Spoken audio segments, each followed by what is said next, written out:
अस्सलामुअलैकुम। अभी अभी मैं अचानक से ना एक कश्मकश में मुब्तला हो गया हूँ। दरअसल बात यह है कि मैंने थोड़ी देर पहले एक वीडियो डाली और वीडियो डालने के बाद लोगों ने मुझे गालियां देनी शुरू कर दी, धमकाना शुरू कर दिया, बद्दुआएं देनी शुरू कर दी, बुरा भला कहना शुरू कर दिया और मुझे समझ ही नहीं आ रहा कि वो ऐसा क्यों कर रहे हैं।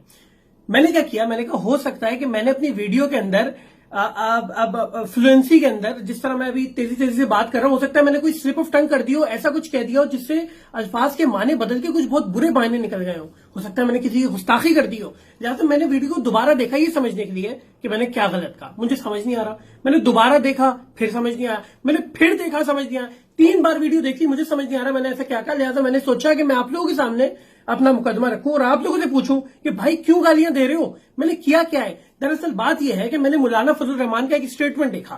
उस स्टेटमेंट के अंदर वो अपने कारकुनान को ये हिदायत कर रहे थे कि अगर तुम्हारे खिलाफ कोई डंडा चलाए, अगर तुम्हारे खिलाफ कोई ताकत का इस्तेमाल करे तो बदले में तुम भी डंडा चलाना और बदले में तुम भी ताकत इस्तेमाल करना। किसके बारे में कह रहे थे? वो कह रहे थे रियासत पाकिस्तान, इसके इदारों के हवाले से। यानी अगर पुलिस, रेंजर्स, आर्मी या कोई भी रियासत का इदारा तुम्हें डंडे से मारे तो कारकुनों तुम रियासत को डंडे से मारना, पुलिस को, रेंजर्स को।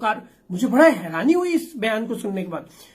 आगे बढ़ा, फेसबुक पे मरियम नवाज शरीफ को ऑफिशियल स्टेटमेंट देखा जिसमें वो ये कह रही हैं कि अब हम मजम्मत नहीं करेंगे, मज़ाहिमत करेंगे। दोबारा बताता हूं, मजम्मत नहीं करेंगे, मज़ाहिमत करेंगे। दैट मीन्स हम कंडेम नहीं करेंगे, रेजिस्ट करेंगे। यानी अगर हमें मुक्का मारा जाएगा तो हम भी मुक्का मारेंगे।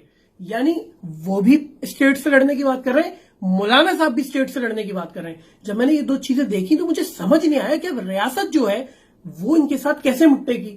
लिहाजा मैंने अपनी वीडियो में साफ साफ रियासत को यह कहा कि इन लोगों से उसी तरह निपटो जिस तरह अल्ताफ हुसैन से निपटा गया था, जिस तरह उसके ऑफिसेज गिराए गए, उसको बैन लगा दिया गया, उसके कारकुनान को उठा के मार के फेंक दिया गया, उसकी सियासत खत्म कर दी गई, उसको इलेक्शन में हिस्सा नहीं लेने दिया गया। मैंने तो सिर्फ ये कहा, लोग मुझे बुरा भला कहने शुरू हो गए, कहने लगे तुम अल्ताफ हुसैन की तरफदारी करो। अरे मैंने कब अल्ताफ हुसैन की तरफदारी की? मैंने सिर्फ इतना कहा कि जैसे उससे डील किया था वैसे इनसे भी डील करो, क्योंकि तुम इनको भी गद्दार कहो, जेलों में डालो, कैसे खुले घूम के फिर रहे हैं। इस बात पे लोग मुझे गालियां देने शुरू कर दे। मुझे समझ नहीं आती, क्या हमारे मुल्क के अंदर मैं, मेरे शहर के लोग इक्वल मसावी पिटाई की भी डिमांड ना करें? जी हां, मसावी पिटाई, इक्वल पनिशमेंट की बात कर रहा हूं, राइट्स की बात नहीं कर रहा। राइट्स वाली तो बात पुरानी चली गई, वो पहले की बात थी जब ये महाजर, ये पनागुजीन, ये तिलियर मटरवे, भूखे नंगे, काले कलूटे, ये उठ के कहते थे कि हमें भी यूनिवर्सिटियों के अंदर एडमिशन चाहिए, हमारे लिए कोटा सिस्टम खत्म करो, हमें भी नौकरियों में पूरा हिस्सा दो, हमारी भी नुमाइंदगी भरपूर होनी चाहिए। ये तो पुरानी बातें थी ना। 2-3 ऑपरेशन किए गए, कारकुनान को मार दिया गया हजारों की तादाद में, सेट कर दिया ना लोगों का दिमाग तुम लोगों ने।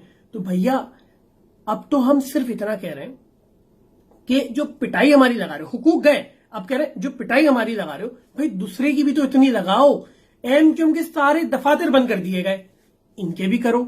एमक्यूएम के कारकुनान मार दिए गए, इनके भी मारो। एमक्यूएम के लीडरान को गद्दार करार दे दिया गया, इनके भी करो। एमक्यूएम को तोड़ के पता नहीं 55 हिस्से बना दिए। उसके पहले हकीकी बनाई, फिर एमक्यूएम पाकिस्तान बनाई, फिर पीएसपी बनाई, फिर मुस्तफा कमाल के बाद फारूक सत्तार की एक बना दी। अभी एक वॉइस ऑफ कराची के नाम से एक और मैंने सुना बना दिया, कोई शाहिद पाशा ग्रुप बना दिया। अरे इनके भी तो 4 बनाओ।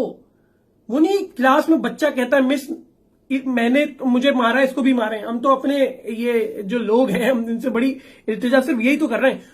उस पर मुझे क्यों गालियां दे रहे हो? सवाल उठाना भी मेरा हक नहीं है। अच्छा ये हक भी छीन लिया, ये राइट भी चला गया मेरे पास से। अच्छा मतलब हो सकता है ये भी चला गया और राइट के मैं अब सवाल भी नहीं उठा सकता। बात बताऊं क्या है, मैं अल्ताफ हुसैन की साइड ही नहीं ले रहा।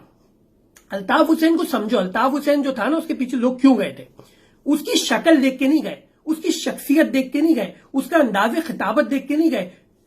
उसकी जो सवाल थे उनसे लोगों ने एग्री किया कि बात तो बल्कि दुरुस्त कर रहा है, तो हम भी ये कर रहे हैं। इसी तरह मैं उसकी उस सोच से एग्री कर रहा हूं और मैं भी सवाल उठा रहा हूं। जब मैं सवाल उठा रहा हूं तो मेरे सवाल है। और भैया अल्ताफ हुसैन जो था वो जब उसने बुरी बुरी बातें कर दी ना और जिसपे पाबंदी लगाई तो उसको तो वोट मिल रहे थे, वो तो इलेक्शन जीत रहा था, उसके बावजूद कर रहा था। ये इलेक्शन हार के कर रहे हैं भाई, ये मफाद के लिए कर रहे हैं। वो सवाल उठा रहा था, उसके बाद तो भाई मैं सिंपल कह रहा हूं, इन शॉर्ट मुझे गालियां बक लो, 10 और कर लो, लेकिन अपने दिमाग खोलो, सवाल उठाओ सोचो, ये नहीं कहो कि हुकूक दो, ये तो कहो कि बराबर की सजा दो। वो एक बड़ा प्यारा खूबसूरत शेर है, दिमाग में आ गया है कि अचानक से वीडियो बनाते हैं ना तो यही होता है कि शेर दिमाग में नहीं आता कि सोचो के बंद हैं जो खलिए उन्हें खोल दो, ताजा हवा के साथ उजाला भी आएगा। हमें उजाले की जरूरत है पाकिस्तान में आज।